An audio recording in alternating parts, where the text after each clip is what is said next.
Hello guys, last episode గుడి నిండా గుడి గంటల్లో బయటకు వెళ్ళి మీనా కోసం మళ్ళీ పూలకొట్టు పెట్టించాలని ప్రయత్నిస్తూ ఉంటాడు బాలు.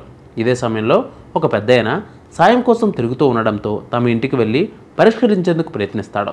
అక్కడ రౌడీ మొక్కలు ఉండడం గమనిస్తాడు. ఇక ఆ తర్వాత ఏం జరిగిందనేదే నెక్స్ట్ ఎపిసోడ్లో ఆసక్తికరంగా మారింది. ఇక ఈరోజు ఎపిసోడ్ అంటే 478వ ఎపిసోడ్లో ఏం జరిగింది అంటే, మీనాకు పూలకొట్టు పోయిందనే బాధలో ఉంటుంది. బాలు ఎవరో కావాల్సిన వాళ్ళే ఇలా చేసి ఉంటారని రగిలిపోతాడు.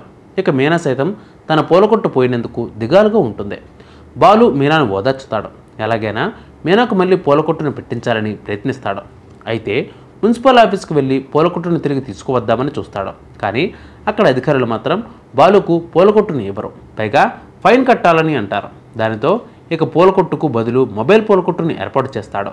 అంటే స్కూటీకి పూల బాక్సును ఏర్పాటు చేసి ఇక ఇంటింటికి వెళ్ళి పూలు ఇచ్చేలా మార్గం చూస్తాడు.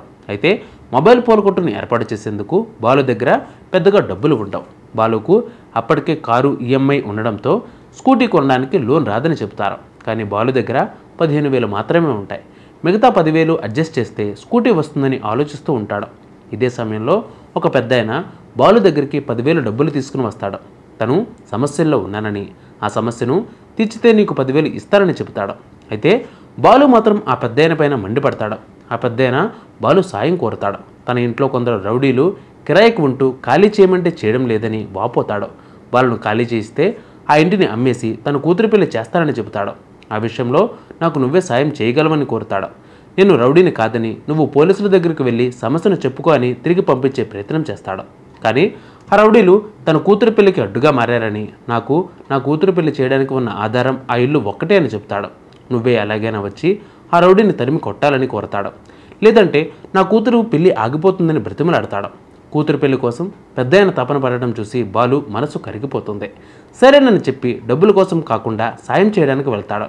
ఆ ఇంటికి వెళ్ళేసరికి రౌడీలు ఇంట్లో మద్యం మందు సేవిస్తూ దర్జాగా పేకాడుతూ ఉంటారు. ఇక వాళ్ళని చూసిన బాలు మర్యాదగా ఇంట్లో నుంచి వెళ్ళండి అని చెప్తాడు. కానీ వారు వినిపించుకోరు.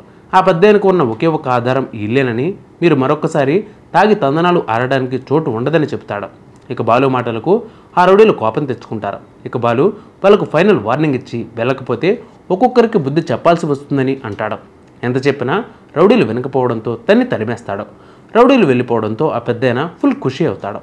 బాలుకు థ్యాంక్స్ చెప్తాడు ఆ పెద్దయిన. ఆ రౌడీలు వెళ్ళకపోయి ఉంటే తన కూతురు పెళ్లి జరిగేది కాదని అంటాడు. నువ్వు చేసిన సహాయానికి 10,000 తీసుకోమని అంటాడు. ఇదే సమయంలో కామాక్షి, ప్రభావతి అదే రోడ్డును నడుచుకుంటూ వస్తారు.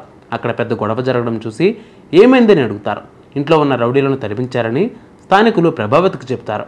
మరి డబ్బులు ఎందుకు ఇస్తున్నారని అంటే, చిన్న రౌడీలను తరిమి కొట్టేందుకు పెద్ద రౌడీలను తీసుకుని వచ్చారని చెప్పడంతో ప్రభావతి షాక్ అవుతుంది. బాలు ఆ పెద్దయ్యను వద్దంటున్నా కూడా బాలుకు డబ్బులిచ్చి పంపిస్తాడు ఆ పెద్దయ్య.